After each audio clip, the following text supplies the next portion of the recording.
were different, leading him to believe one of them may have been the target. The heartbroken dad, Steve Goncalves, joins us now.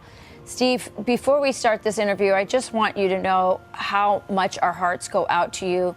That I know from what I'm hearing from people everywhere that they are with you, they're praying for you, and they're also hoping for justice to come sooner rather than later for your daughter and her friends. You mentioned here, you talked about the manner in which Kaylee and Maddie were killed is different. And what does that tell you, and what are the police telling you that means? There's a couple things that tell me with common sense, but I'm not a professional, so I want to specify that. But they've said the entry point was the slider or the window. It was in the middle floor. So to me, he doesn't have to go upstairs. His entry and exit are available without having to go upstairs or downstairs. Looks like he probably may have not gone downstairs.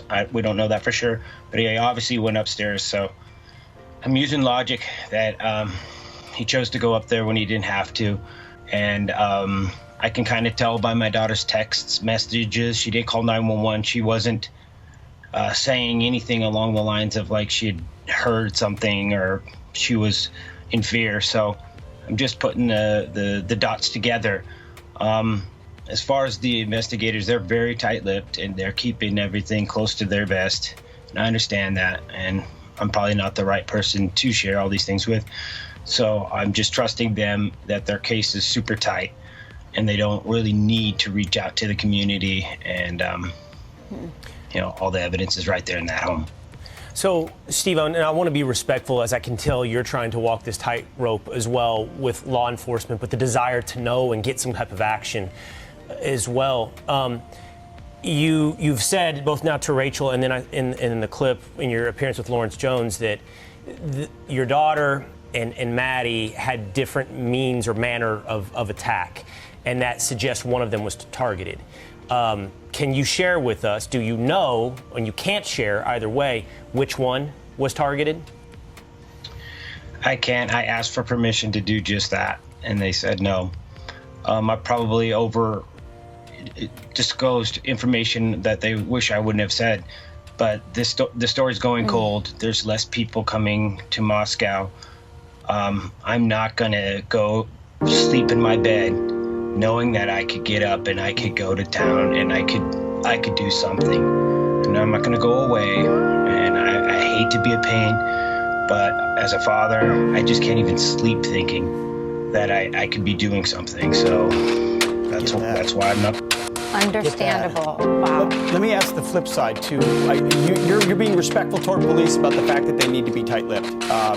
But if there was something you felt like you deserved to know or you should know as a father at this point, are there questions you have unresolved from the police that you feel like, hey, just throw me a bone here and let me know?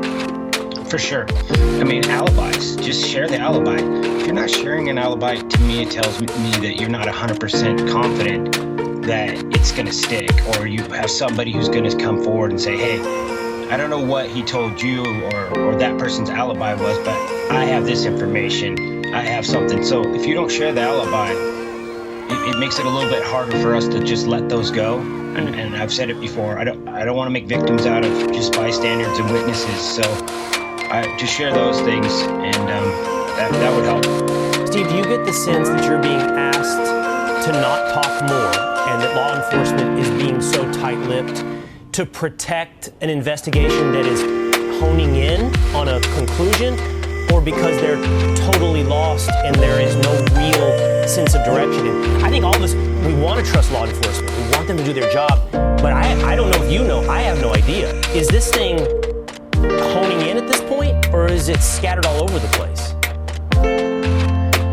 Wish I knew for sure. I did sit down with the investigator, the lead investigator, and I looked in his eyes, and I got a sense that this guy was going to do everything in his power to figure something out. But if the evidence isn't there, that's the part that I'm concerned. And then there's layers of separation. The communication is not the same as the boots on the ground. All the officers that are out on the streets, those guys, they're working their tails off. But there's a different person to adjust the communication. And that guy's sitting with the lawyer, and that guy's sitting there telling him, you know, you got to protect